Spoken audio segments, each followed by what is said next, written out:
Oh, well, I see you have come back for another Ghoulish Gallery. Today, we're going to do the same thing again. We are going to take another break from the Scream retrospective, or whatever else is left of it. There's not much at this point. We covered the original classic series by Wes Craven, and we are going to cover another special Halloween classic today. Today, we are covering the classic that is Scooby-Doo Zombie Island.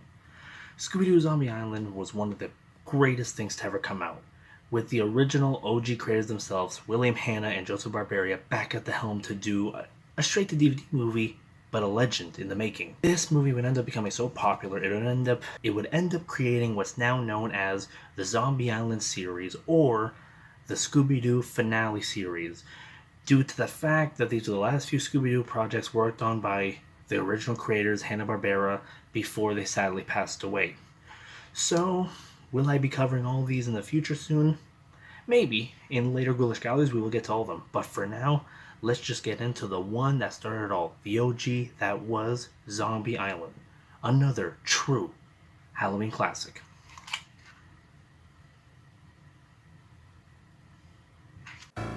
Yup, here we are, the original Halloween OG itself, Scooby-Doo Zombie Island. I remember being a little kid and coming home and getting this VHS tape when I was a kid. I actually had this on tape growing up with many different Scooby-Doo tapes, but this was the go-to besides another one to watch. And every single Halloween, I pull that tape out, put in my VCR, and watch it again just like the good old days. I have rewatched this tape every single Halloween all the way up to this one, and I still watch this whole series of Scooby-Doo to this day.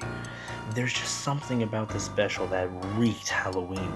The atmosphere, the tone, the beautifully painted backgrounds and more darkish art that really made this pop out to be a ghoulish time.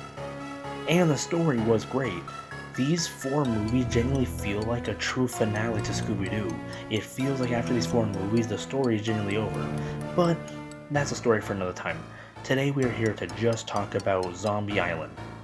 Zombie Island is a story about years later, after the original Scooby-Doo basically wrapped up.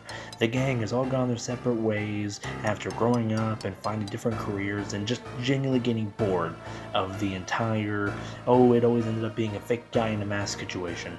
Daphne, who's now a part of the TV host, wants to do a big special to finally prove that there could be a real mystery for a change.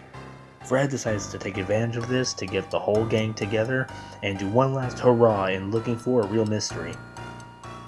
After an amazing banger of a song, which, by the way, if copyright wasn't such a fickle bitch on YouTube, I'd play these songs for you, they are that good. The opening song, the song that plays later, even the song during the credits, it's just perfection, the music.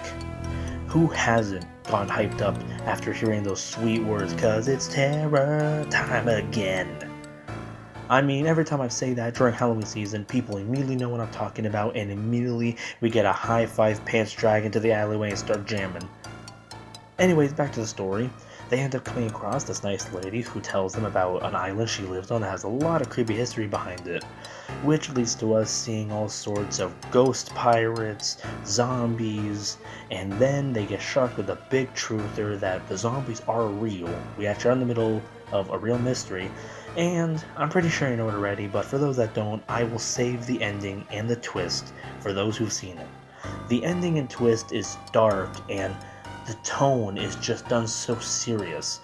Genuine murder and death is brought up in the origin story of what causes the mystery this time, and I think that's why people love this Scooby-Doo the most out of all of them. I think the reason why people loved this Scooby-Doo movie the most is because for once it was taken seriously.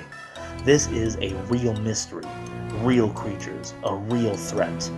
This is real danger they need to solve. Death has happened here. Monsters are roaming this place. They could be in serious trouble here, and they take it that seriously. I think the tonal shift of making a real mystery that is more terrifying with more stakes and having an overall actual story arc and the characters genuinely feeling like real people that are from a bygone era that are just trying to relive those days again is what truly renovated Scooby-Doo in this time and brought it back to what it was. I mean, right after this, a few years later, we'd get the amazing show Scooby-Doo Mystery Incorporated, which the whole goal was to grab Scooby-Doo but tell a serious story. It all started from here, and it continued and finished there. I don't know what else you want me to say about Scooby-Doo Zombie Island. It is another perfect Halloween classic. After you're done watching Alvin and the Chipmunks and the Wolfman, pop this in right after. And make sure to watch the rest. Maybe one day, on another Ghoulish Gallery night, we'll cover this entire series.